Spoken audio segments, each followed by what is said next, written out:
round two. Round two, Jesse. That's what's up. Luis was like, I've got more to say. Well, You're already an officer. I am. Like, there it is. Just that's the officer move. I didn't have it. The time that we spent, I still have more to say. Okay. Let's go. Yeah, let's do it. So what were the things that you? I intentionally stayed ignorant because you were like, hey man, we still got to talk about some things. Yeah. So what do we got? Well, I think that from all of our chats prior to the podcast, Yeah. we've discussed the qualities that veterans or people making the transition from the military to maybe a corporate setting or business setting. What are those qualities, and how can they be useful in the day-to-day function? Yeah. In my case, and in many cases, the ones that are still in the Guard or reserves that will continue that career. They could be young, older, whatever they find themselves in life. How does that add and expand to their day-to-day in a corporate setting? Yeah. Yeah, that's what I was thinking. Absolutely. Well, and it's super relevant because, I mean, this is like the argument I have with HR managers. How do I relate the experience? So a service member has done X for Y years. How does that relate to your position that's available? Yeah. And that is like, I mean, that's probably the biggest. I talked to a veteran yesterday. I'll have him on the podcast here shortly. I'm actually traveling to him. But veteran had argued, had been on my side, and then went. Now he's a vice president somewhere. He's like, I have to argue with my own team. How to get them brought on, and he has to articulate the skills that were gained in the military, Right. to the relevancy of whatever that position is. Right. So, Yeah. and you're sitting. I mean, what role did you come in? Have you been a Fifth Third the whole time? No. Okay. Started Fifth Third, went to JPM, That's B right. of A, came back. That's right. Yeah. And then and now here you are. Did you come in as the role that you're currently sitting? No. I was a branch manager when I decided to join in. Okay. I kind of did my very entry-level jobs for banking when I was still in college and finishing up my degree. That's right. Which allowed for me to go ahead and become a manager at a very young age. Therefore, when I was already an E4 enlisted, fresh into the military, I was in a management position. Wild. In banking. Right. Yes. That's wild. Yeah. I had left, 10 years in the private sector. Okay. I had been in pretty high leadership positions within the organization I was with before, and then I go in and I'm an E3. That's crazy. In the military, and I, it's humbling, right? Because I found out a couple things. One, like leadership in the private sector, leadership in the military, I hear different. Yeah. And you have to adapt. But I found leadership because of probably my age. I found leadership in the military actually harder than.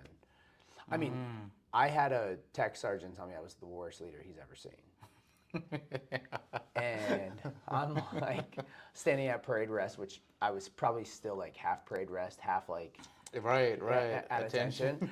Like I didn't know what was going on, and he's giving it to me, and I'll never forget that. He Tech Sergeant Jones, and he said that to me, and I was like, he's probably right. Like I wasn't prideful either, even though I'd done well. I was like, man, he's probably right. Like Wow. these kids, like I had to. Well, they were all like 18 to 22 years old. Young. And I'm like, dude, if we have a 4:45 showtime, do you need me to knock on your door? Oh, well, yes, they do. Yes. Yeah. You find that out real quick. Knock, knock, knock. Yeah, I got to go wake you up. And I'm like thinking it's big boy rules. You just, if you don't want to be here, then You don't. you don't want to be here. You exit yourself. And we were a disaster of an like it was a selection. There were 34 of us, I think. And everybody was under E3 and below. Wow. which doesn't happen. Like now that I've been behind the curtain on the other side, like that was super rare. So Okay. you have a 33-year-old E3 leading 18 to 22-year-olds in a selection course. What could go wrong? That's never been in the military. No, no, this is horrible. This is bad. Don't do this. Never do this again. But usually they have like people that are leaving their cross training from one job to another. So you have a staff sergeant in there. You've got a Okay. tech sergeant. You have somebody that knows protocol, like what's Right. going on, Right. Right. and understands some military speak. And I was like, I got nothing. I'm a disaster. I'm so sorry. I'm sorry for all of you. We only graduated at 4. Oh well. Oh my goodness. From 34. From 34, but that like it sounds like well, it's a tough question. No, I probably am personally responsible for some of the people that didn't make it. And I feel badly because I'm like I think a good leader would have said, hey, you need to you guys need to tighten up. He probably would have had different talks. I didn't do any of that. Mm-hmm. You were learning with them. I was. I went back. Used nicotine just like everybody else. Used caffeine like everybody else. Trying to figure out how to make it happen. So I definitely gained appreciation, like when I met some good staffs, good tech sergeants, and enlisted, and then that's where you see that transition, Yeah. that leadership skill, Yeah. that they've because it is true leadership. In the private sector, it's a little different. I think it's easier. I think the military is a little harder. It's a little harder, a lot more rigid. That's for sure. Well, I think that what I discovered was that whatever school you go into, so be it ROTC, basic training, an academy, a military academy, the number one thing that the military provides is a type of formation with a very solid, this is your goal. Yeah. Right? So if you're an E1 or a fuzzy, you're E nothing, that's what they Right. call them. Yeah. Your goal, your first, but they do a very good job of your 50-meter target, your 100-meter target, and your 300-meter target, right? So your 50-meter is graduate what school you're in. If it's ROTC, graduate college, which I think that the ROTC folks are probably the smartest ones. Oh. Double dip. Smartest in the decision making that they're Yeah. like, all right, I'm going to get a commission and get my my undergrad at the same time, right? So, do you know how does somebody get everything covered? Does an ROTC candidate get all 4 years covered, or do they have to do the first year then enter ROTC? Okay. So I personally did not go through that, but from what I understand, being surrounded by a bunch of peers that did, it's a 4-year contract. Okay. So it could mimic the 4 years of undergrad school. Right. Now, of course, if you have an issue with timing or something doesn't go as planned, I'm sure they'll work with you and give you something to do in between graduation and when you start. Okay. But it's an add-on to your classes in college. So you're doing a little bit extra. PT in the mornings, a couple of days a week, and your military education that goes with it as well. If you go to basic training, like I think you and I both did, That's right. as you know, that's you're being pulled away. Maybe not a big shock for us older ones. I was 27, you were 33. We were like, no big deal. It's just kind of more of a trip. And the easiest 7 weeks of my entire life. There you Like, go. oh my gosh, I can't believe it. I'm like, this is it. We're Yeah. done. I had to in the Air Force. I had to ask to go work out. Oh, no kidding. Yeah, there's no we didn't get smoked. We got smoked one time, and by smoked I mean I think we did 40 push-ups. Oh my. Because they realized it was at that time it was called Battlefield Airmen. Okay. So we were basically an entire flight of Battlefield Airmen. Yeah. And they didn't smoke us because they knew that that's what we wanted.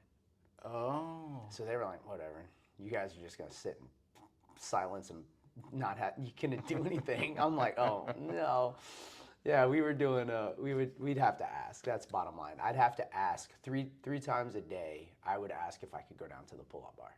Oh wow. And because I was older, Right. I think that my drill instructor, Sure. MTI, training instructor was like, yeah, that's fine. So he would let me and a wingman go down, and Oh, we would wow. work out. I had to ask for it though. That's crazy. Yeah, the difference between the Army and the Air Force you for should- basic training. See, it's not too late, Jesse. Come over to I'm the not Army. coming over to the dark side. That's people in the Army like Dunkin' Donuts. This is the problem. Oh yeah, yeah, yeah. boy. That happens. Yeah, I mean, that's what Dana said yesterday. He said there isn't a Dunkin' Donuts in the state of Washington. Dana Lesko's out in Washington right now at JBLM for for a okay. TAPS event, and I was like, well, that's because the state of Washington likes coffee. Not. Not like just make because your believe. water is black doesn't make it coffee. That's Like, right. It's true.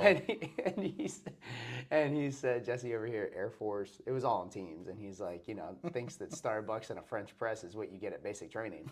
Do you? I mean, you had to ask for her. He said, to get smoked. No, actually, at I least wasn't get sure. I know, smoked. yeah. I need to go outside and can I just smoke myself? Now no, but we do get. If you can drink the coffee, you have like 7 minutes to eat. Okay. So it's up to you how fast you can guzzle Right. coffee. So I detoxed the first week Yeah. of basic training because I don't know what I was thinking. I'm like a 8 cup of coffee a day and an espresso kind of guy. So I went straight into basic and also I ate only organic. So going in. So then I basically like went on like what do prisoners like? They don't eat. They go on a hunger strike. Yeah. I like did one on my own. I was like, I'm not eating that. That's While you're boxed going to eggs. basic. That's boxed eggs. So like on day 3, I like found myself like uncertain of what was wrong with me, but I knew that I needed to take better care of myself. Yeah.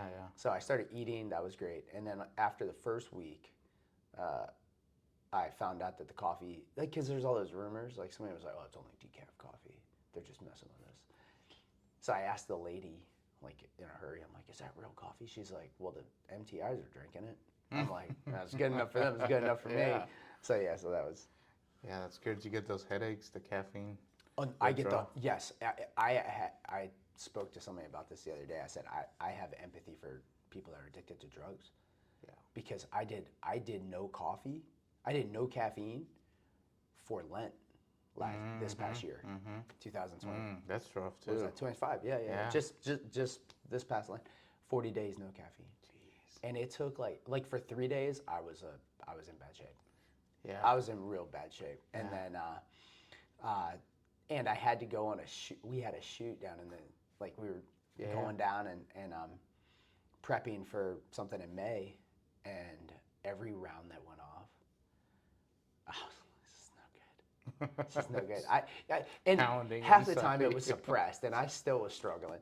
And then it took about 18 days to be me, be normal. Yeah, because you're really just kind of trying to catch on, catch right. a grip of who you were. Yeah, where's that? And then at day 18, I was like, oh, I'm good. Yeah. I don't know if I want to go back. It's tough sometimes, yeah. And then I had an espresso. And you were like, I need it. And I know what, and then I'm like, yeah, this is a drug. Caffeine is a very powerful legal stimulant. Yeah, it's I mean, definitely a stimulant. You're right. I joked that I could see more colors when I drank coffee. The world's grayer without coffee. And then I drink That's a cup hilarious. and then I have an espresso and I'm like, ooh, that's a different blue. Maybe you are a Guatemalan or Colombian because You guys are throwing we down. give coffee to babies No. in baby bottles. No. It's not black. I mean, we'll But mix why it would with you milk do and that? stuff. Well, I want to give a. Oh, does it make them go to sleep? Oh, well, you just become immune to it. You just. So, for example, for me, I can drink a cup of coffee before I go to bed because my whole life I grew up with it and it's no problem. Now, if it's an espresso or something like those iced coffee things, they're pretty strong. Really? I don't like that, but Okay. I don't do. I'm like a black coffee espresso. My buddy, when we'll go out back in the day, and he would get a Jameson and a Guinness, and I was like, that's pretty hardcore. And then I'm like, but I do that for breakfast. I just do an espresso and a cup of coffee. Oh, I thought you were gonna say James. That's right. Just mix them. See, that's why I say just because your water's black doesn't mean it's coffee. That's It could be a true. Guinness. It could be. It No, could be. yeah, but it's like to me that's like somebody's hardcore when they have a Guinness and a Jameson. You know somebody's hardcore about coffee when they have a shot of espresso. Yeah. And I drink the shot while I'm waiting for my drip coffee. That's crazy. Yeah, 'cause I can't wait. You may be. I may a be little over the bar. I addicted. know. I know. But I do hit like a threshold of like, okay, I don't want any more. Right. Like around 10, I'm good. Yeah. Like Yeah. I That's don't true. I don't want any more coffee and then I'll have a cup after lunch. What about desserts? Do you have just coffee with your desserts? Not usually. No. I No, crave it. I do. No, I'm like with dessert. I'm doing like port, or I'm switching it up. We're doing like some sort of digestif Italian, like my wife likes Fernet or Ferno, whatever it is. Yeah. Some licorice Italian thing, and that's pretty good. Grappa. Oh, I never had that one. But It's like an Italian. It's like dirt wine, I think is what they call it. It's like the dregs of wine. And humanity's special. Like we figure out how to get something yeah, from everything. from everything. Oh, the dregs of wine, I bet we can put alcohol in that and it'll taste good. yeah. And no, it doesn't even taste good. But we still drink it. It tastes good if you like ferment it in fruit. Oh, gotcha. Like so I worked at a gotcha. restaurant when I was in Park City, Utah. It was called grappa, and they fermented their grappa with strawberries or pineapple, Oh, wow. and it just sat in like a vat, Sure. and then you pour like a couple ounces in there, and you're like, this isn't bad. I'll have one more. I can do that. I was like barely of age, but yeah. So Hilarious. that's pretty funny. Okay, so that was good. To service members applying their skill sets. Yes. And you were an interesting case because you're doing it at the same time. Like you're in college, and then but you joined the day you got your MBA. 5 days later. 5 days later. Yeah. So I think that. And enlisted, which is even crazier. Yeah. So for sure. MBA, Mom, I think the best thing I can do right now is become an enlisted soldier. That's right. That's Yeah. right. I wasn't completely sold on the officer thing yet. Yeah, now you are. Didn't really understand it honestly, because that's the thing, right? The military is a world of it's an organization of its own, Right. and you have to treat it as such. I think that sometimes people see it as it's just a place where you learn how to kill or use weapons, and it's way more than that. You know, you and I both know that to run an operation or a mission of anything, it just involves so much support and how intel, all the branches that Right. we have. So yes, I went and I got enlisted 5 days later, and you know it's one of those in the Army. It's wake up at 5. Usually all wake ups are at 5, and then you train all day. And I think that that's a huge thing because, as you mentioned, basic training is really for those that are 18 through 21, 22. I mean, it could be for all, but you know, mostly heavily for those that are just graduating high school.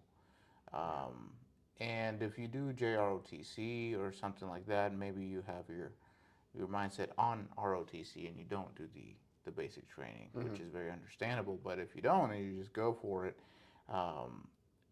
you know, I remember having kids that I had to teach them how to sweep. I had to teach them how to clean toilets. Right. Because you're doing all that, you know, and it is Laundry. humbling. Laundry, yeah. How do you turn the washer That's on, right. the dryer on? And I think that those are basic life skills that if you were not fortunate enough to have a mom or a dad or some type of father, mother figure in your life to teach you those things, somebody does. Somebody will have to. Yeah. And those core things is what makes you a man and a woman, a responsible man and a woman. You clean up after yourself. Your personal hygiene, you know how big that is in the military. Right. And at first I was like, hey man, I get it. We have to take showers. You know, your initial shower at basic is I think they give you something ridiculous like a minute. Yeah, it's awful. You know, and the drill sergeant's counting at the door, like And for the record, counting down. how many shower heads did you guys have in the Army? Did you just At have that one basic, circular?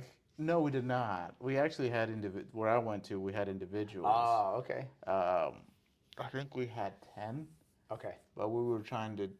I think my class was like 75 or something ridiculous. Okay. Yeah, we had 26 shower heads for Oh my. 52. So you guys. But it was just like lined up along the wall. Sure. Okay. Okay. Yeah. Yeah. You just did like you just walked under. We just turned them all on and you just walked under and you did car wash. And it was a car wash and then you just came out the other side. Yeah, and then that took about 60 seconds. Okay. Yeah. Okay.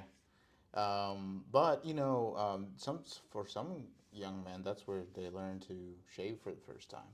Yeah. You know, you Yeah. gotta be nice, well groomed and shaved, and for the ladies, it used to be the standard that they have a very strict hair, Right. like no hair dangling or anything like that.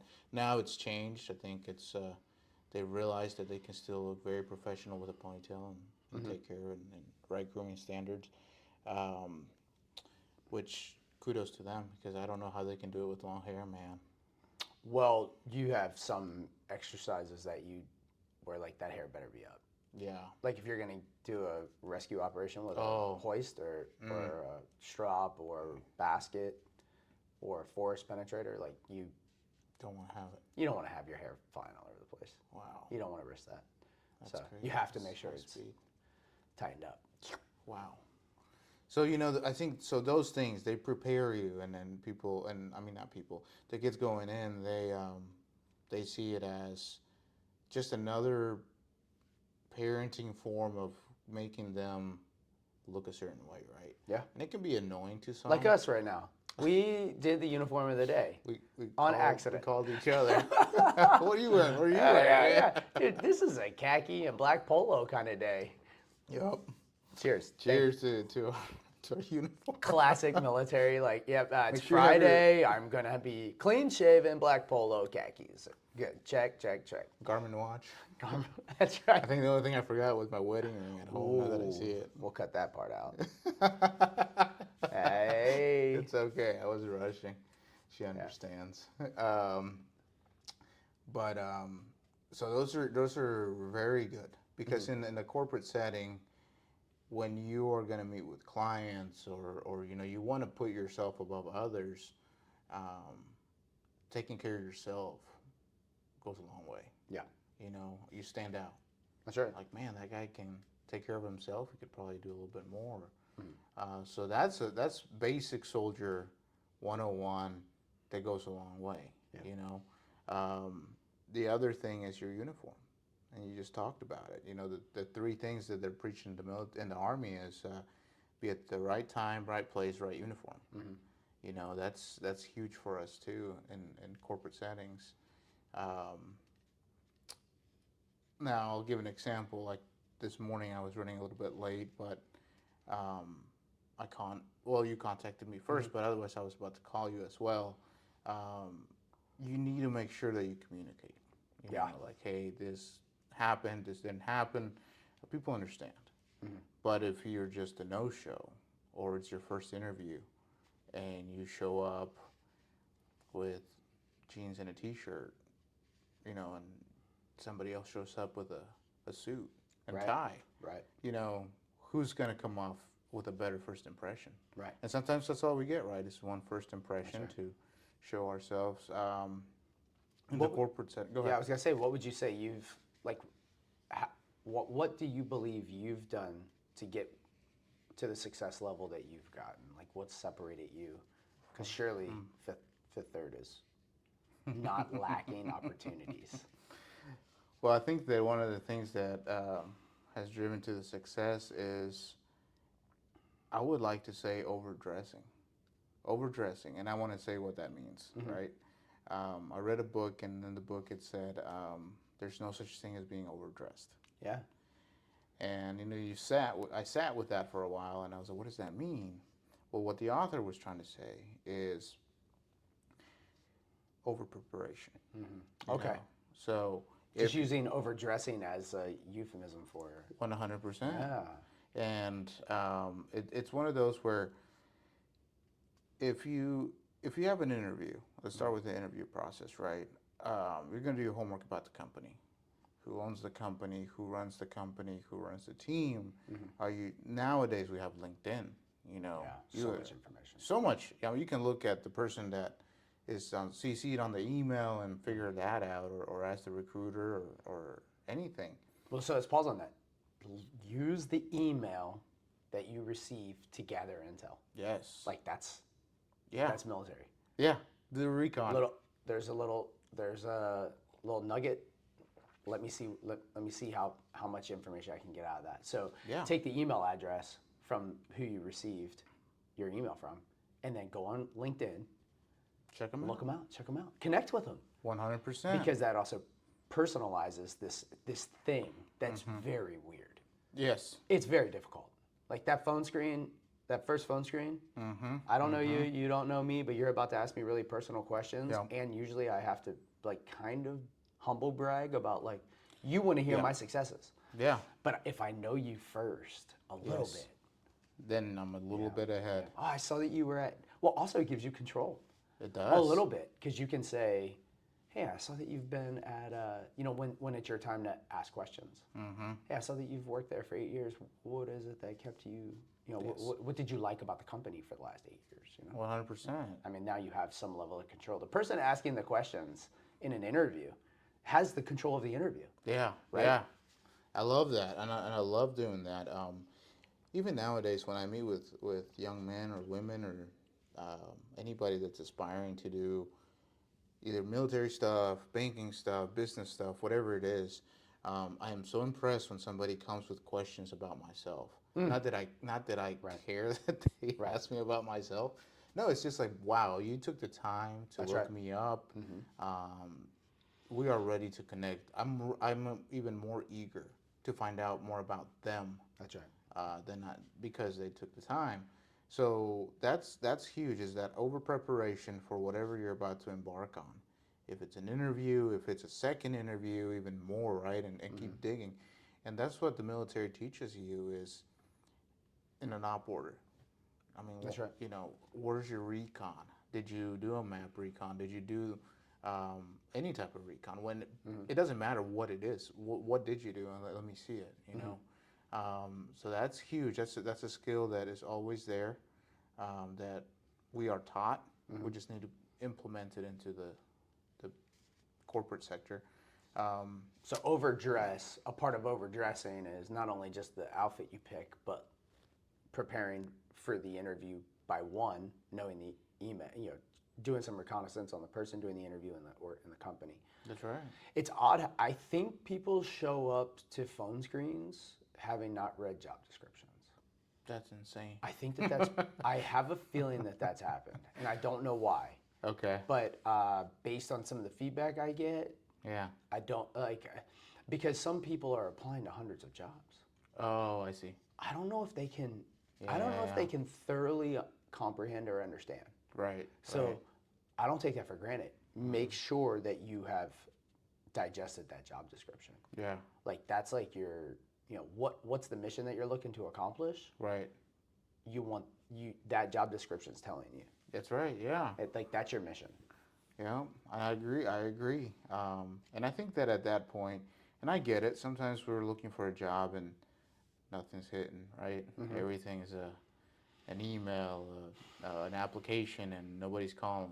A rejection in 2 days. Yeah, and it's rough. I've seen that for people. So I get it if you have to cast out a bigger net, 50 applications, and then you might not know exactly which one, but you should be practicing, Yeah. And we do that in the military too. Like, think about it. Everybody knows battle drills. They know how to ruck. That's right. Are we really going to ruck? Are we going to find ourselves in Afghanistan in the next month having to ruck that 12 miles or the 3 mile, whatever it is, right? I hope not. No, probably not. Something went really bad. So, yes, but we know how to. Right. So it's the same thing in the corporate center. You should practice with, well, if I get that phone screen, what do I sound like? Do I record myself? Do I practice with a buddy? Do I Yeah. call somebody in corporate that I'm close with, my uncle, my friend, who knows, and just practice with them? Yeah. Should be doing that. Especially because so many service members don't want entry level. So if you're trying to get up into that middle to upper middle management right off the gate, Right. you've got to do some things to separate yourself. Which segues to the next thing is the chain of command, right? That we're taught. It's not unusual in the Army that they ask you what your chain of command is when you're standing in chow lines, and if you don't know them, then they'll make you push or do flutter kicks or something. But there's a reason for that, and the reason is you need to know 2 levels up. You need to know who's on your left, right, and forward, behind you, to communicate things. And we bring that into the corporate world. It can go way, way farther for you. Like, for example, if I have an issue or I have something going on, I reach out to my boss. But let's pretend my boss is on vacation. Then I know who's on his left and right or above him that I can go to and figure something out.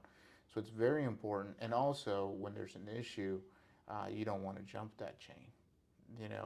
Military teaches you lower level first. Always address things lower level first. And there's conflicts in any organization. There's going to be conflicts. How do you deal with them? It's a whole different level. And if you do the lower level first, it usually tends to solve itself. If you have a dispute with a peer or something, if you just talk to them and say, hey, this is what I'm thinking, they will usually talk back and let you know, like, oh, you misunderstood me or something was wrong. And what does that make you feel like? It's like, wow, that's a professional right there. Right. He carries himself so well. And that's just basic soldiering skills, lower level first. Yeah. So I was thinking about that.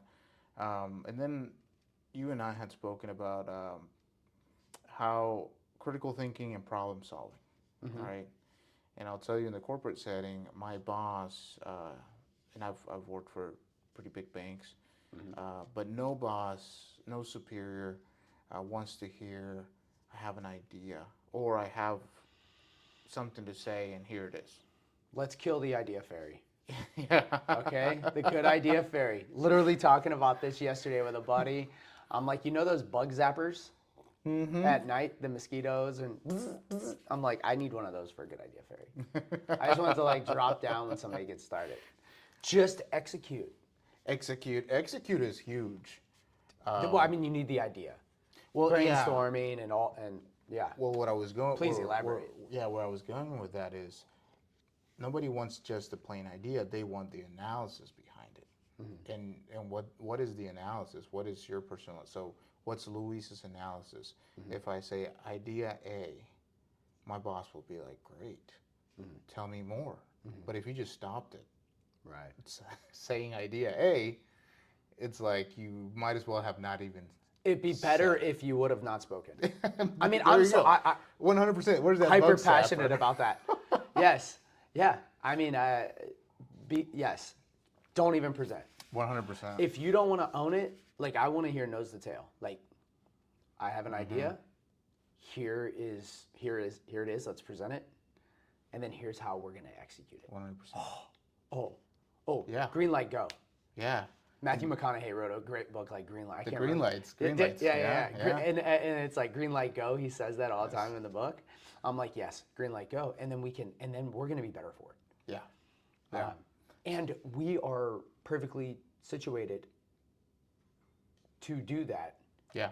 If we've been, there are certain jobs, I think, and certain jobs incentivize that mindset of critical thinking, problem solving, and bring something to the table. Hey, I think it'd be better. Like, what's a hot wash? Like, that's something that I think service members, we do after action reports, or we call it a hot wash. Ah, I see. At the after action reports is what we just say. Yep. But we do it like around a small table. Like at where I came from, we run like a 3-week course. Yeah. And then at the end, that last day, Yeah. we're all sitting together around a table, and there's like 6 of us. Yep. and what was good, what was bad, what needs to be corrected, what ideas do we have for moving forward. They've been running this course for I don't know how long, like 20 years, probably, for a long Wow. time, and we're still open because it's new bodies. We're still Yeah. open to how can we make this thing better, and we have a contractor that's been there. I mean, dude, I think the guy joined the military in the 80s, and now he retired, and now he's still working in the Yeah. shop. We find those guys, right? Yeah, and then they're like, hey, yeah, and they can say, yeah, we did that, in 2002, didn't go so well, but we still might be able to say, well, I think we can make it better, 100%. or thank you so much, you just saved us that. Yep. So you hit on a hot topic that I'm I love passionate it, about. man. With when you get together and brainstorm that thing out, and then run it forward. It's huge. That's what I think. That's a part of us that separates. Yeah. Oh, it's service members huge. from somebody who hasn't had that opportunity. And I don't even know how many corporate people know that hot washes and AARs are a thing after action report. Because the private sector, like we do them at INvets. Yeah. After every TAP event, You have one. we provide an AAR that goes through just basic stuff. How many people were there? Who'd you talk to? Any new information to share? Anything important to change or anything important to report? Whatever. But were there any key changes? Yeah. And then the next person should be reviewing that. Yeah. Who goes? So I think that's huge. I mean, we do it too in the banking world. Let's pretend we meet with the client, right?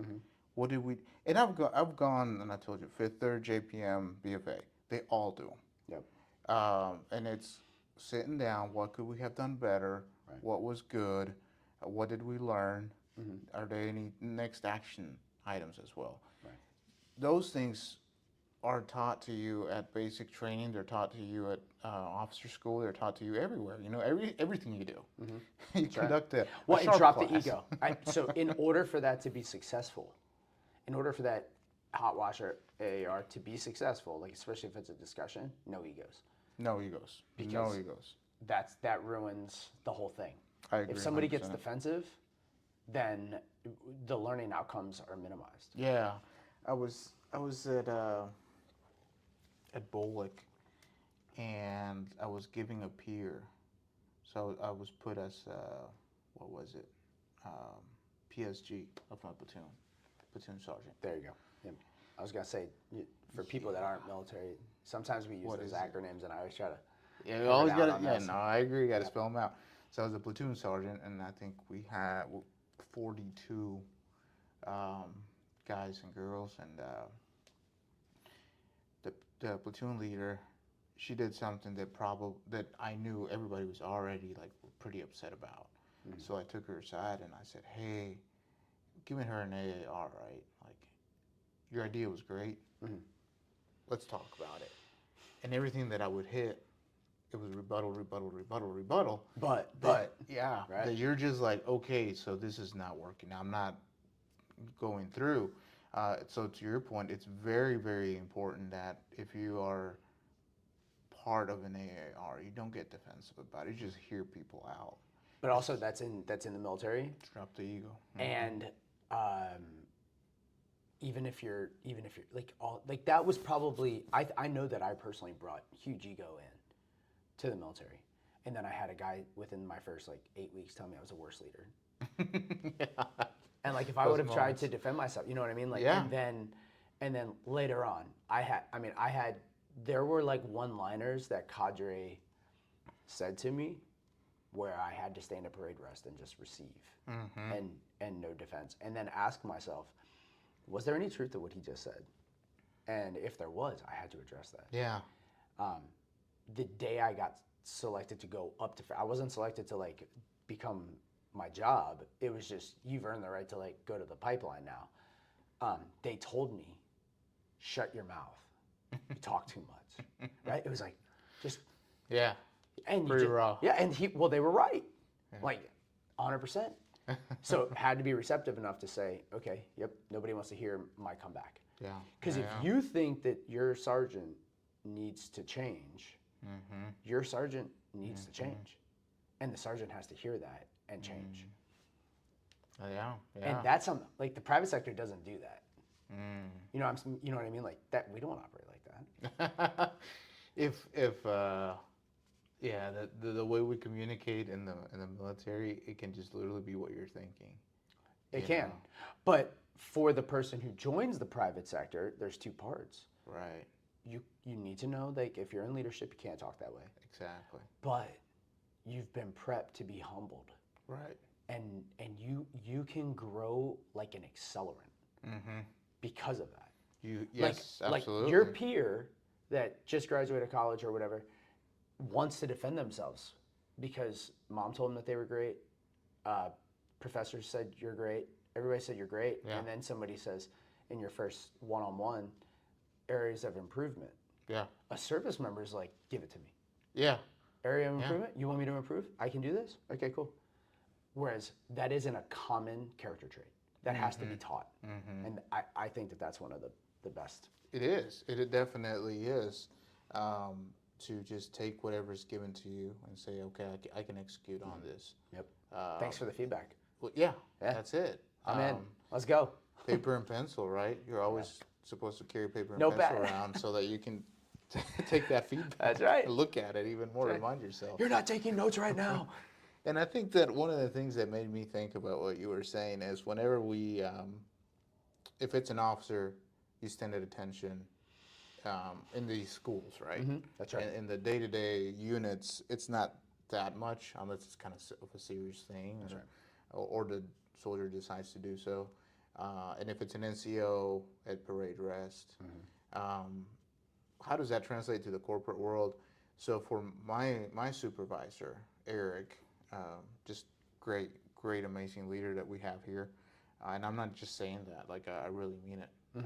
He's there to support, and he's there to guide, and he's not there to micromanage or just tell you to do things without a reason. So he's really unique.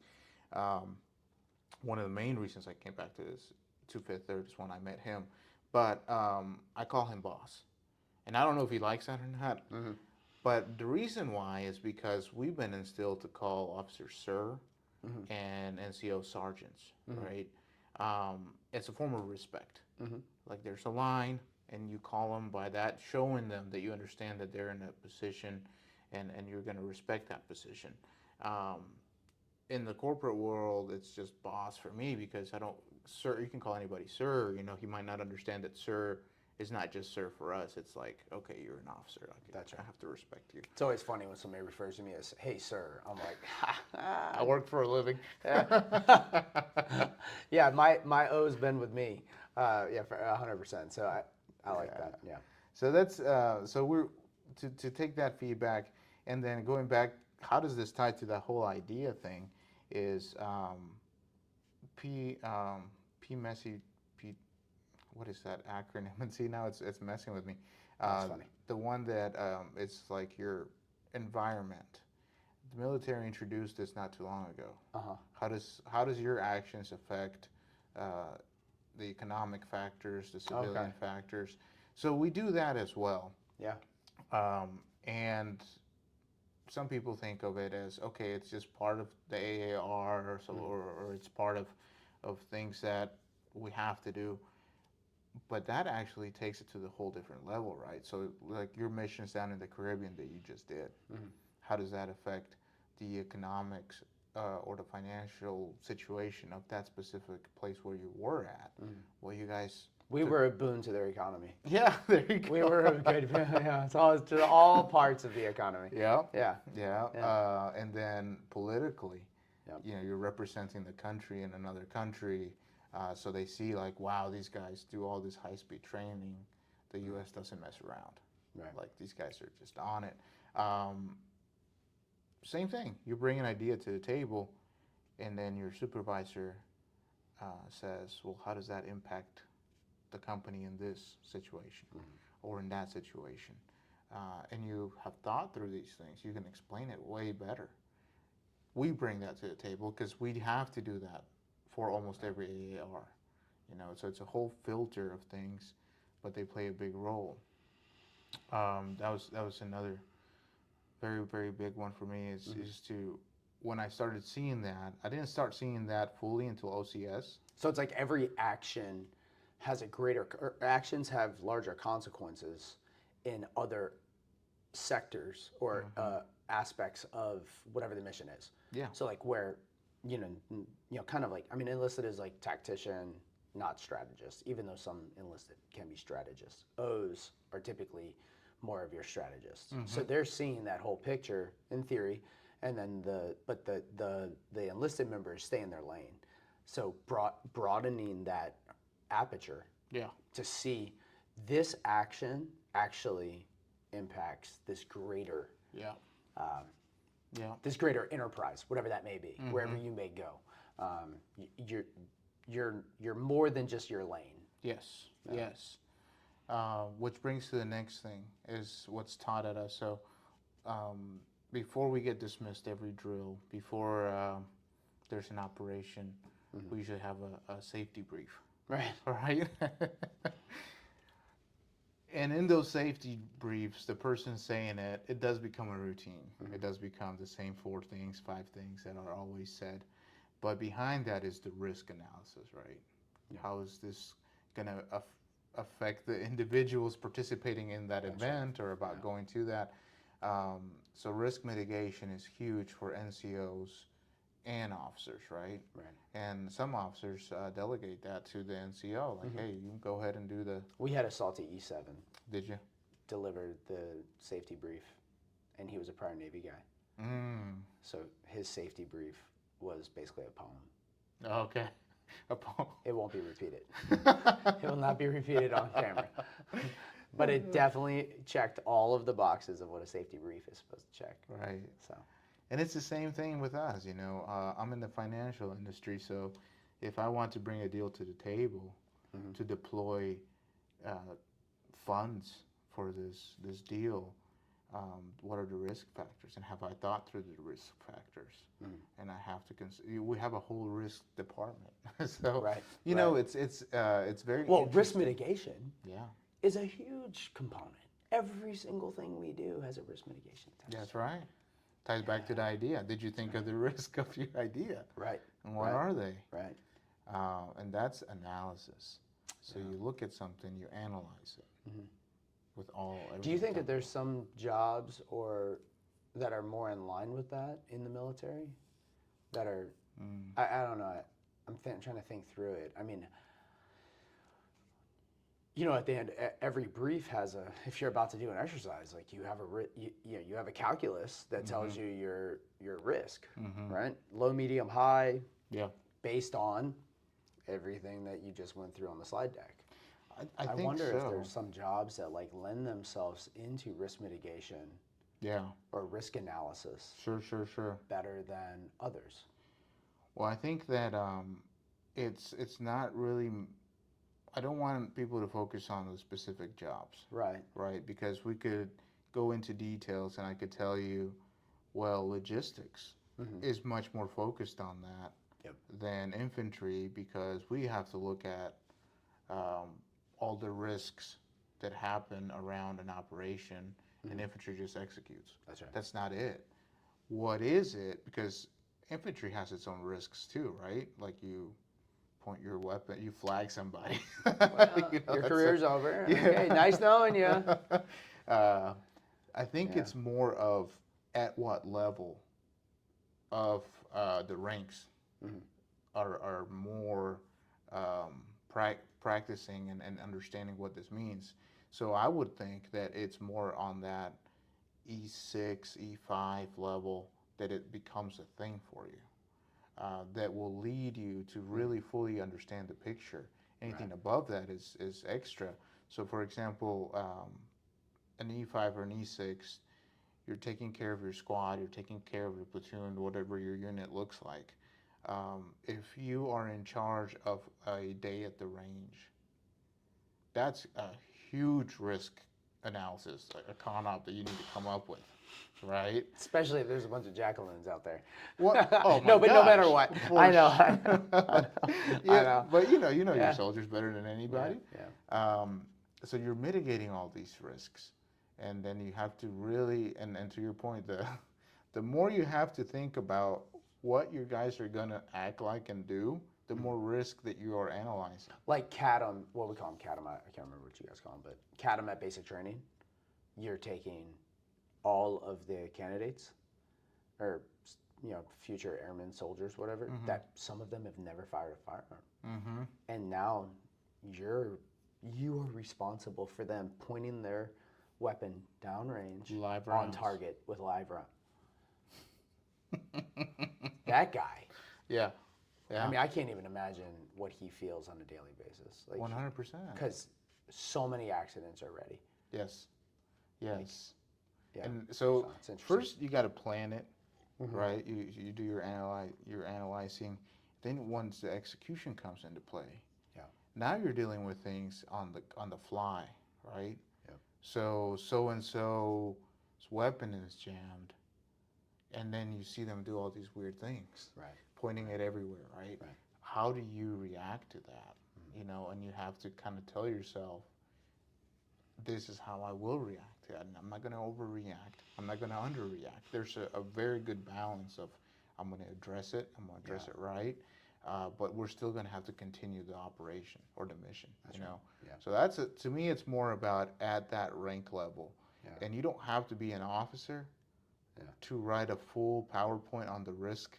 Right. You just have to be in charge of the peer next to you. That's right. Leadership is That's leadership. it. Yeah. But seeing it also like imagining, visioning, envisioning.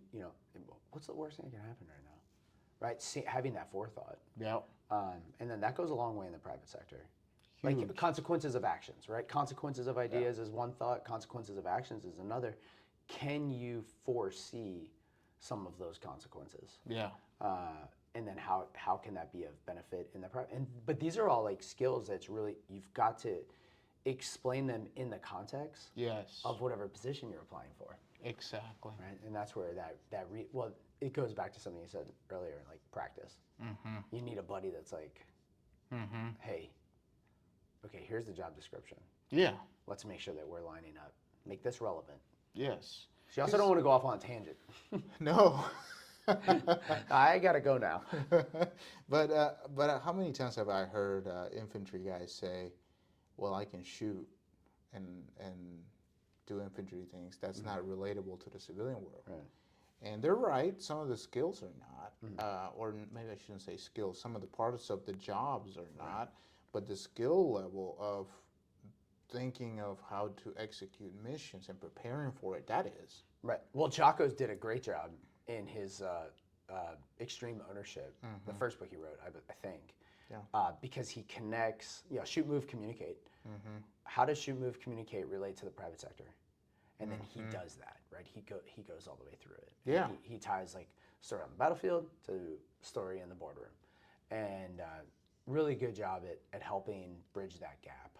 I agree. Because you don't have to be on target or whatever in business, but you do need to be on target. Yes. This is banking. You're in banking. You better be on target. Like there's a budget analysis that's been done. Yeah. Right. Yeah. So the mindset is there. Yes. Can we get there? Can we bridge that gap? The mindset is definitely there, and the level of discipline of doing it over and over and over again. I mean, in the military, we call that hurry up and wait as well. You hurry up to do something, then you have to wait, and you do it over and over again because it's repetition. But you train your mind to do those things.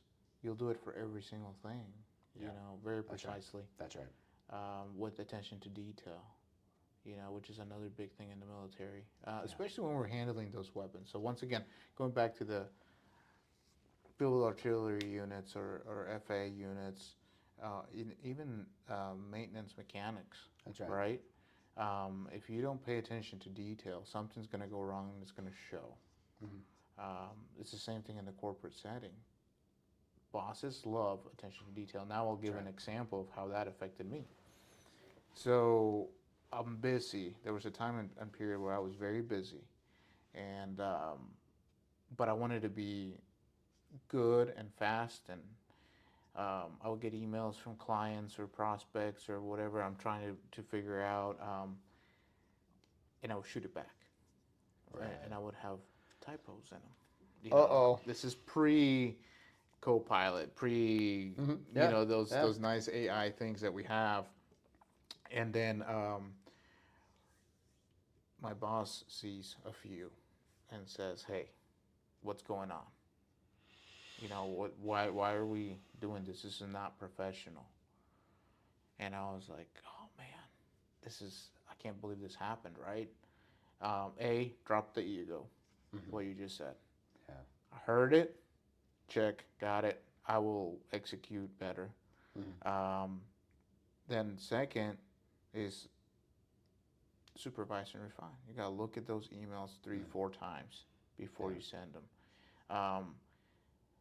Then I went to Bullock as an officer, and I'm in a class where all they do is write memos, and they have to be what we call dress right dress, right? It has to be the same spacing and everything. And Yeah. I'm thinking like, wow, the corporate world prepared me for this setting in the military. Isn't that awesome?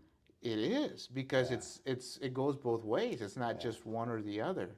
Yeah. So to me, I think that people that are in the National Guard or reserves, and I remember, I think I spoke with my boss a week later after that, and I told him, "Hey Eric, you're gonna love what I'm about to tell you about this class." And I told him, I was like, "Hey, and I appreciate you getting on to me because," and he was like, "That's awesome, man." But I also shared with him so that he knows that the company is allowing me time to fulfill my duties, and I'm not just doing military things. It's going to be relevant to when I get back. Right. Right. Oh, he's going to be sharper. The emails are going to, and I'm just using emails as an example. No, but that's great. National Guard. I mean, this is. We have so many National Guardsmen in our pipeline. Like that is a great, because everybody's always concerned with USERA, and Right. we need to make sure that the business supports the person going on drill. Right? But what if there's a benefit to that service member going on drill, coming back and being a better human and being more productive? And I mean, there's difficulties. I mean, for sure, because you're about to, when you do your monthly drill, you're going 5, then 6, 7, then 5. You're going 12 days straight every month, right? But that person is coming back tighter. Yeah. They're coming even. Yeah, I mean, maybe they have some fatigue, but they're coming back more squared away. I think so. Yeah. Oh, huge. OCS, when I did OCS through the state program, so I did it through the state of Kentucky and the Alabama Military Academy. So they've changed theirs. Not only have they tremendously improved the program, it's not the hazing that I talked to you about. It's that anymore at all. It's very much learning and developing. But it's Thursday, Friday, Saturday, Sunday, so that it's condensed down to 1 year, right? So by the time you leave on Sunday, you've probably taken a PT test, then a ruck, done PT, and then took X amount of military classes every single time, right? Yeah. So you're pretty worn out. And then in my case, I had to come back and be a dad and be a That's right. here at Fifth Third as well. So to demonstrate that I'm more squared away can be difficult with fatigue because we as humans we need breaks. But OCS is all about dress right dress, so everything needs to look the same. Your wall locker display, your boot display, your bed has to be immaculately made. So how does that relate to the corporate setting? Same thing. You have to show up. Your presentation has to look amazing. That's right. Yourself, the way you speak in the military, you're not allowed to use your, depending who your instructor is, you're not allowed to use your hands when you talk, right? Crutch words. Crutch words. Oh, it's huge on that stuff. Don't pace. Yes. That's right. Yes. Yeah. Transition words. Do they sit in the back and tally them? Some do. Yep. Yeah. So that has to, and it's more practice. when we get here in the corporate world, we do the same. Maybe sometimes we get over busy and we don't take the time to practice as much. So, if you share that with your supervisor, look, in those 4 days, I practiced this. That's right. He's like, he's practicing. That's right. I get it. It may not be bank products, but it's still the same actions. You're still preparing and you're doing all your things. So The instructor role. It's really interesting. We would have candidates practice, tell them to video themselves, teach a lesson, wow, video, to be able to be your own critic. that's right. So if I sit down, I video myself, I listen, then I play it back. Oh, I hate hearing myself. Okay, cool. Let's do it again then. And then like what you hear, count your ums, count your crutch words or crutch for, you know what I mean? Yeah. Right? Like we would, you know what I mean? Yeah, Somebody yeah, says yeah. that at the end of every sentence, right? And they do those things and then they go back and they make that correction and they become better. Yeah. That transfers over. It does. To the private sector, and them having the opportunity, that service member having that opportunity, especially as an instructor, it's interesting how many being comfortable delivering and speaking to somebody, just being comfortable speaking to people. A lot of people aren't comfortable speaking to people. It's tough. It is, yeah. especially you walk in. I mean, and I am embarrassed sometimes how nervous I get. Really? It doesn't make any sense. No. Because I'm so well prepared. I was just invited to be a keynote speaker on Veterans Day, which is kind of common. That's awesome. You know, you roll us out, right? And I mean, I got butterflies right away, and I had to come. Why? Yeah. You've prepared, you've written, you've spoken in front of. I've spoken in front, as you have, people that are grading you. They are not excited to hear you talk. No, they're excited to see you fail. They're almost. excited to be like, look right there. Oh, he did he look the wrong way? You know, they're critiquing every. Oh, was his uniform? Ooh, huge. Right? Yeah, I got. Oh, what about that button Yes. on that pocket that nobody looks at? Was that button right? You're thinking about it. Yes. It's amazing because then that comes over to the private sector. You get to bring that there. Yeah. And I think it shows forth in confidence with who you talk to on all of your interviews. Yeah. I mean, you won't land a gig necessarily because you're the most confident, but it certainly will count as a benefit to you. Yeah, absolutely. To know, man, I've spoken to people that want me to fail. You guys just want to hear what I have to say. Like, this is amazing. I love that. I love the whole the board. You know, when you go up against a board and you're right, they're looking at you, and you know they are, and they'll tell you they are. right. Like, hey, It's their job. I'm judging your uniform.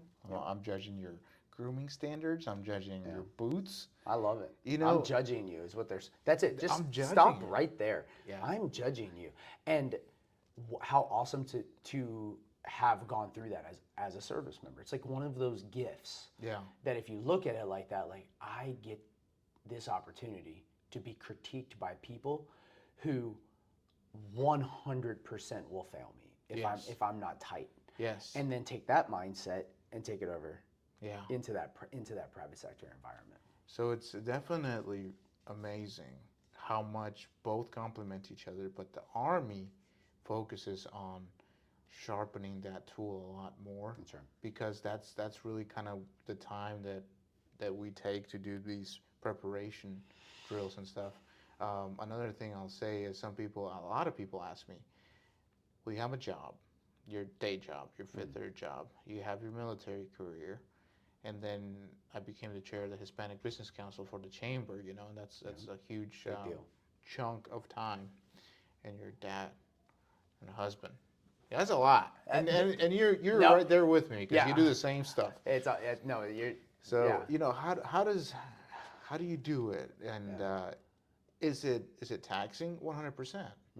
Do I get the free time to do things that I want to do? You don't get to play in the indie soccer league. Yeah, no, you don't. Going on there. That's right. And for many reasons, that's a great example. Like I love playing soccer, but I got hurt while I was in Virginia on military orders, playing on a little pickup game, and then that translated to man, I need to pass this 4 miler in under 36 minutes. Maybe I shouldn't be playing soccer anymore. And then, it's true. Like, I can't do things like that because I have to meet physical standards and physical tests and all that stuff. So it takes away a little bit from you. On my free time, I am fixing things around the house, or I am giving my wife a break. So it's hard. You don't always want to do those things. You want to veg out, watch your shows. That's right. But don't we prepare our kids for this whenever they play sports in school and they do two things at once, right? And I grew up that way. I was always playing sports. Maybe not good at them, but I was playing and That's in all that matters. clubs. Yeah. You get in clubs and you do things, and then so it's not that much different, as you know. Like your mind is never just focused on one thing; it's focused on multiple things. But I truly believe it just makes you a whole better rounded person because you relate to so many things and you get so much more experience from being a dad, being a soldier. Right. When you and you might know this when you talk to your lower enlisted men, because you're a father, you take that step of like, if I say this, it'll crush him. If I treat him that way, I'll do that. But then you turn around and you do the same thing to your kids, because you've done it to your lower enlisted men of saying like, well, I maybe shouldn't have done that because I can see his morale is just low. And now you're talking to your kids and it's the same thing, right? Right. So more at bats. Oh yeah, that's a great way to say it. Yeah, you get more opportunities to, learn, or if you do fail, then you can make it right. And man, that is a great mindset. Yeah. More at bats. More at bats for everything. Man, I might title this podcast "More at Bats." I like that. Hey. No, I mean like ours. Yeah. Oh well, no, yeah, no, yeah. yeah. But I mean that's a whole nother. I mean, how many at bats can you get? Don't be that. So many people are nervous to fail that they don't take as many at bats. Yes. That's interesting, right? Yeah. To take as many at bats as humanly possible. Drop the ego. Don't be afraid to fail. Actually, encourage failure because that's going to get you back up. Yes. I had a great mentor, Lance Cooper. The guy was a sales. He taught us a sales process and a recruiting process almost 20 years ago. But he talked about young men who he could. I think I've brought this up before, but he's a baseball coach. Okay. And the young men who would go up and wouldn't swing. They wouldn't swing. They would just watch the ball, and they're just hoping for a walk. Really? And then the young man swings and he misses, and you can hear dad. Saint chirping. Yeah. Dad's chirping, not being positive. And he taught me at a very young age. Doesn't matter how the boy swings, what the swing is. Good swing, boy. Good swing. Wow. Good swing. Hey, you'll hit that. And he would laugh. He'd say, hey, you're going to hit that ball sometime. You know what I mean? Hey, you're going to get that ball. Don't worry about it. You're 10 deep. Who cares? You keep swinging. Right? But then, for sure, you go over and you work on technique and everything. Yeah. But you complement the swing. You don't reward you don't reward only the hits, and you don't only critique the misses.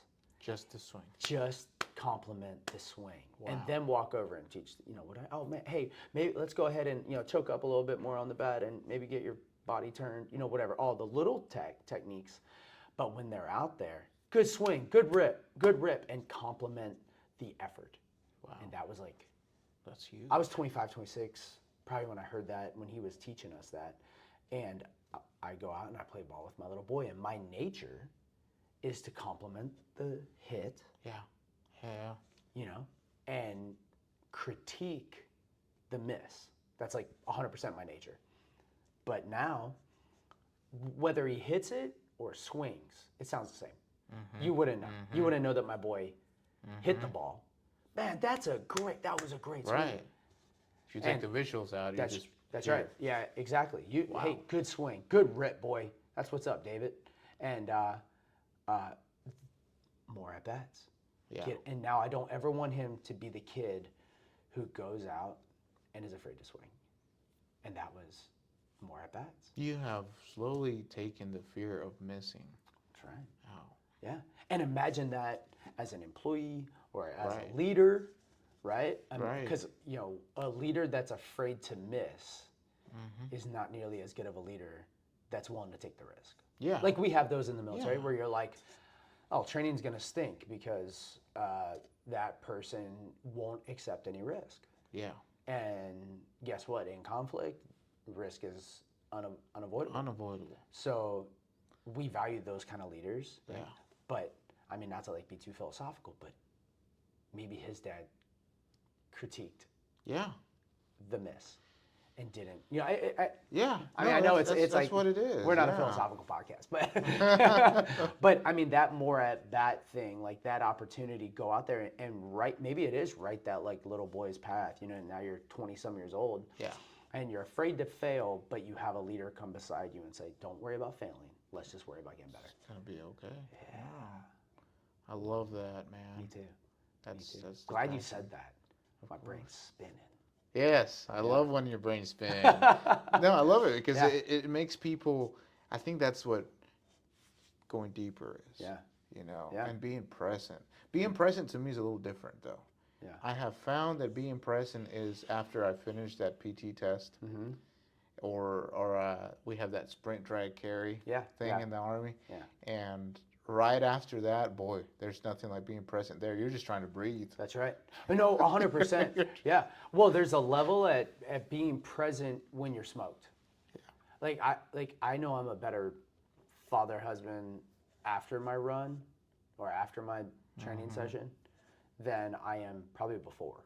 Right. Because I need everything to come down. Like I'm starting at a 10 Yeah. and I'm better for everybody that I'm around if I'm like a 7. Right. Right. And then I'm able to be more present because my anxiety is like Exactly. down here, and that's like where, That's very true. yeah, you're present when you're breathing for life, and you're like, oh, I hope Yeah. everything's fine. No, that's a good test too. I It actually is. appreciate the Army's switch Yeah, to we a did more make that holistic, switch. to a more holistic mindset versus like Sit-ups. push-ups, sit-up. Like when's the last time? When's the last time I read a book by Matt Wenning, tactical athlete or tactical soldier, whatever it's called, but he was contracted by like 75th Ranger Battalion, Wow. and they years ago, and he back squatted like 1,100 pounds at one time, but he's a genius, and he worked with the Rangers, and I think he's worked with other groups, but he was like, why are we? I don't care if you can steady state run 3 miles. Mm-hmm. He's like, not one time in combat. Is that what you guys are doing? Right. You've got 60 pounds of gear or more, and you're sprinting at angles. Mm. He's like, so that 3-mile run doesn't tell me anything about your capabilities in combat.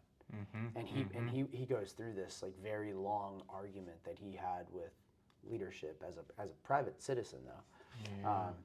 And I think that he played a pretty big role in that switch because he's like, what we need to see is these things, the X, Y, and Z. We need to see this other variable.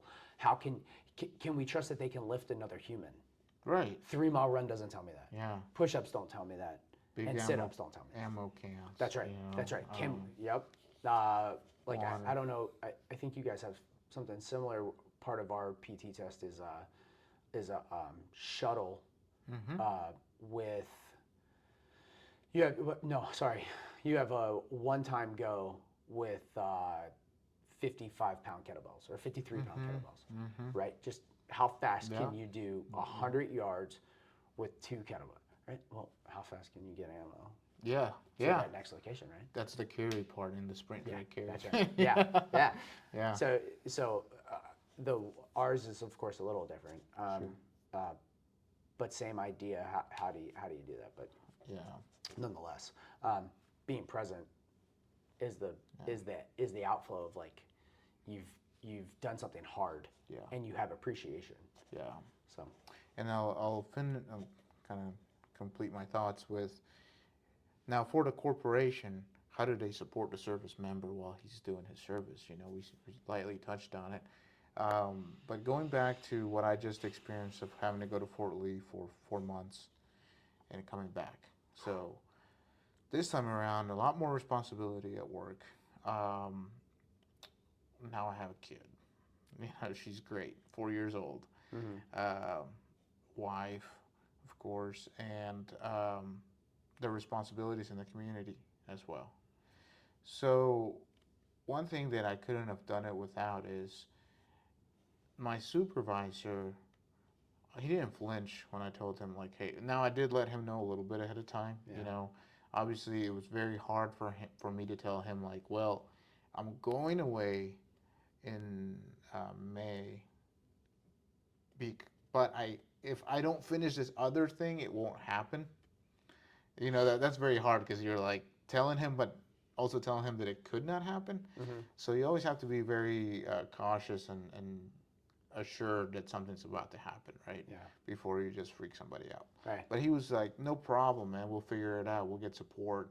And it went to the fact that there was some people here at work, some associates that covered for me, and he also picked up a portion of what I do every day, Okay. like himself, And does Yeah. he have the time? No, he doesn't.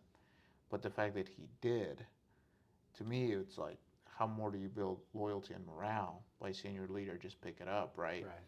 And I was amazed by that, and I was like, wow, this guy is no jokes. He's rolling up his sleeves and getting dirty in there every single day. So I think that corporations or companies, if you say you're committed to it, um, it has to impact you.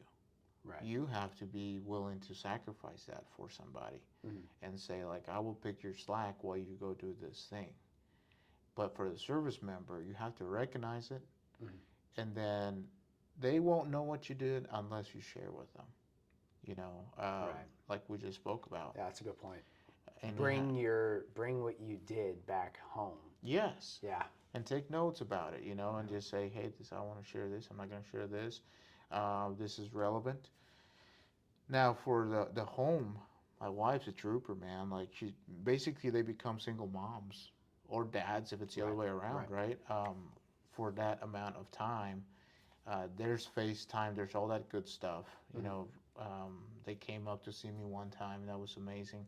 Um, but it affects you. It affects the service member because you're put in a whole nother place that you feel like it's not reality. Like, I don't really live here. This is not really my life, but it is for now, right?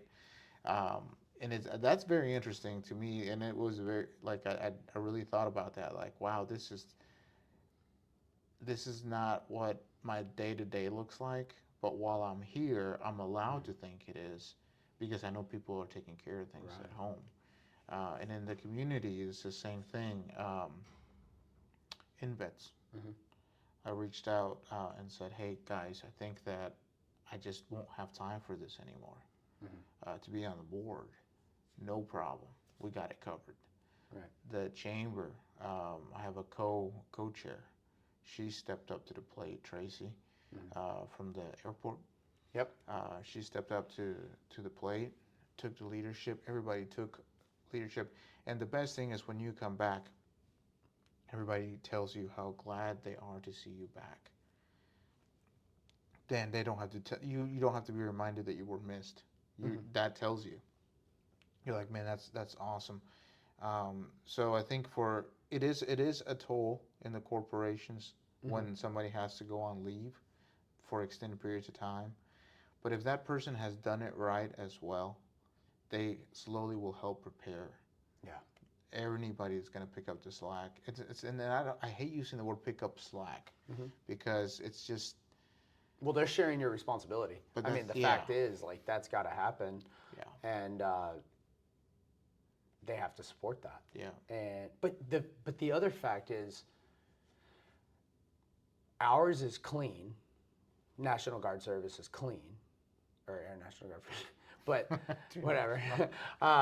It's clean, like everybody knows. Yeah. But everybody here has things that happen in their life That's right. that requires the team to pick up. It's not The service member isn't like this wholly unique individual who is the only one in the company that needs help.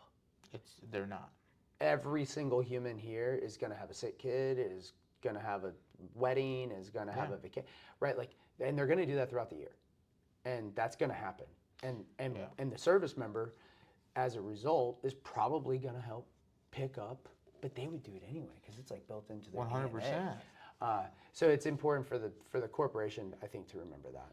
You just said something very cool, and I don't know if I shared this with you, but Al Smith, who used to run Chase, JP Morgan here in the past, I had the opportunity that he became my mentor when I moved here to Indy, and I was going to go away for a few months. I don't remember what it was, but I was about to get orders cut. Mm-hmm. So I was talking to him about it, and I was telling him, like, man, I'm worried. I'm worried my career is going to kind of get put on pause for a little bit, and I'm worried that maybe my boss is not going to like it. And he's hearing me just worry, right? And we're having lunch, and he goes, okay, and it's a couple of months. I said, yep, yes, sir. And he goes, and so I asked him, who should I talk to? You know, like, obviously I was talking to him, but who should I go and ask? And he said the coolest thing in the world. He said, you should go talk to moms that have been pregnant. Right. And I was like, wow, mind blown, man. I was like, you're absolutely right. He goes, they do it all the time. Yeah. Not well, the same ones, but yeah. But he goes, I don't know. I'm at mass on Sundays. No. So. But you know, to your point, it's like it happens. That's right. It's called maternity leave and paternity leave. That's right. So it's the same thing, and for those managers that are listening or whatever, just think of it as the same way. Yeah. It's just a different type of leave. It is. So. And then we all have each other's back. That's right. Ultimately, we all have each other's back. That's the idea. That's right. So thanks, man. Got anything else? That's all I got in the tank. That's what's up. Dude, it was awesome. Thanks, glad brother. we did it again. Yes. INvets is a 501c3 nonprofit dedicated to helping transitioning service members and their families find great careers and communities here in Indiana. The way we usually connect with veterans is in-person events. They are assigned to a case manager, which is one of the 5 veteran engagement managers who are located in 5 regions around Indiana. They'll really work hard to connect with them. And then they complete the profile in more detail about the types of careers they want, the skills they have, where they might live, do they have a spouse. So it's a very personal service. And we try to match them with the right career, and we try to match them with the right community. We take our job seriously, understanding that we're not selling somebody a thing, we're helping somebody move into the next phase of their life. That's not lost on us. We are not moving one person, we're moving a whole family, and every member of that family has a different need. We try to have those open discussions about everything. So what we realized was just helping somebody find a job when they get out of the military isn't enough. There's got to be more to it than that, especially if we want to create lifelong Hoosiers. So we started thinking about what can we do outside of helping people find great careers to get them connected to their community. Transition is not transactional, it's transformational. And it's something that we talk with our staff about all the time. We cannot look at transition out of the military as a transaction of leaving one job and going to another. It's a transformational moment in somebody's life, and we hope and believe that should be Indiana. And once they're here, we remind them that we're here for life. So if there's anything that you need once you've gotten here, you're looking for a volunteer opportunity, a way to get involved in your community, or you just need some resources. A thriving job market and low cost of living, plus a wide range of veteran benefits, make Indiana the perfect place for veterans of the United States military to call home. INvets can help you find that home. We're an organization started by veterans to help former service members transition to civilian life in our state. INvets can help you find the community with the career opportunities, housing, schools, and amenities that fit your lifestyle. To learn more about INvets, visit us at invets.org today.